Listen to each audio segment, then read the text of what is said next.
predetermined plan is complete. As we go out into eternity in God's new universe, all things will be returned to the state in which they had been with the Godhead before the fall.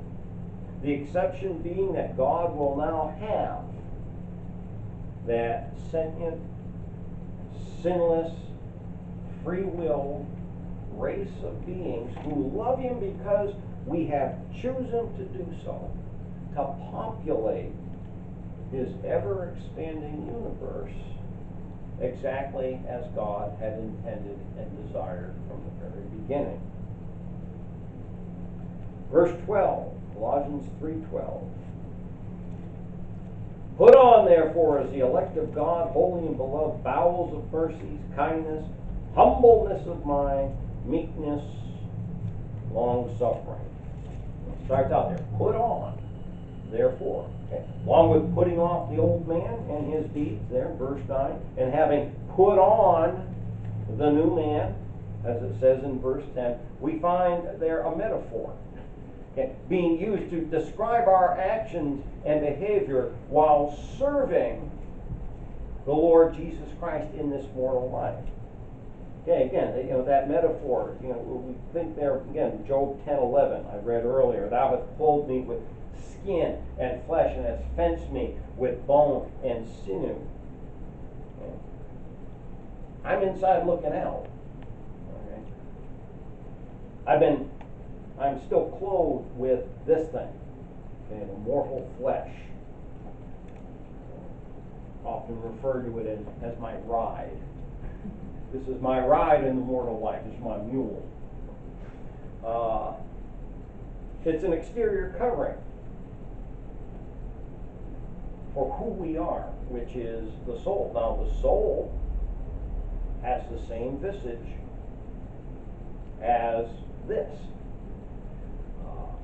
Having been born again, we're now living as opposed to dead souls.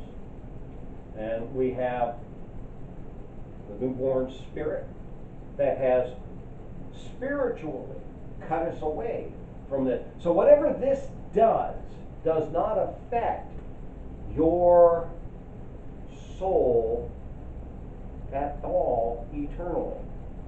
But we have to keep this thing in control. Okay, what are we here for? We're here to serve the Lord Jesus Christ. We're His body.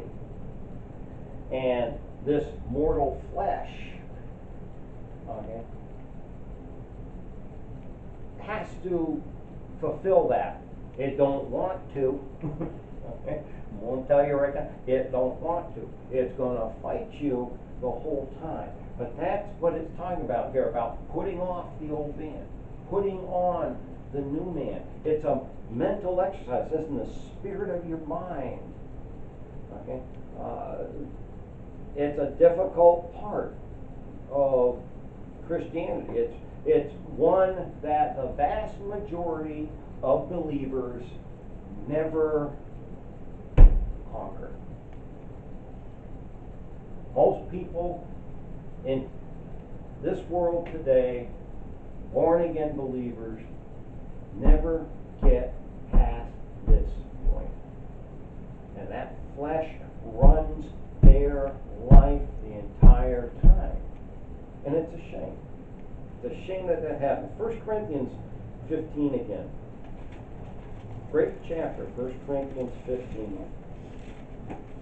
That 1 Corinthians 15 is going to be chapter I'm going to be preaching on at the nursing home on Saturday, talking about the blessed hope. And here we want to pick it up at verse 35, 1 Corinthians 15:35. But some men will say, how are the dead raised up, and with what body do they come? All right, he's going to tell you, of course. And we start out, he says, thou fool. Thou fool, that which thou sowest is not quickened except it die. How many of you ever planted a garden, planted seeds? Okay. What you put in the ground isn't what comes up, is it? No. No, there's something else that's going to come up there. And as he goes on with this, and he talks about that here. That which thou sowest not the body that shall be, but bare grain. It may chance of wheat or of some other grain. But God giveth it a body as it hath pleased him, and to every seed his own body. All flesh is not the same flesh. But there is one kind of flesh of men, another flesh of beasts, another of fishes, another of birds. There are also celestial bodies, and bodies terrestrial. But the glory of the celestial is one, and the glory of the terrestrial is another. There is one glory of the sun, another glory of the moon, another glory of the stars, for one star differeth from another star in glory. So also is the resurrection of the dead. It is sown in corruption.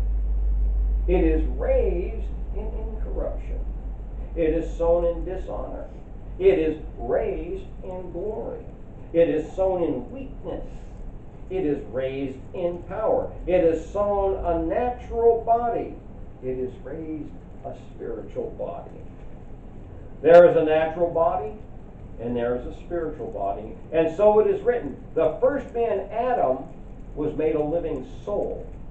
The last Adam was made a quickening spirit. To quicken something means to make it alive. A quickening spirit. Howbeit, that was not first which is spiritual, but that which is natural, and afterward that which is spiritual. There's an order. The first man is of the earth, earthy. The second man is the Lord from heaven. So the old man, the new man. As is the earthy, such are they also that are earthy. And as is the heavenly, such are they also that are heavenly. And as we have borne the image of the earthy, we shall also bear the image of the heavenly. That's what we are predestined for. That's what we are looking to be. All right, we're going to have to end there for this evening. Okay, verse 11. Okay, quite as far as I wanted to. Lord willing, next week we'll pick it up there at verse 12. Put on, therefore, as the elect of God, holy and beloved, bowels of mercies, kindness, humbleness of mind, meekness, long-suffering. That is a new man. Does anybody have any questions for me? Anybody would like me to repeat any of the scriptures? Comments on anything? All right, we will end there.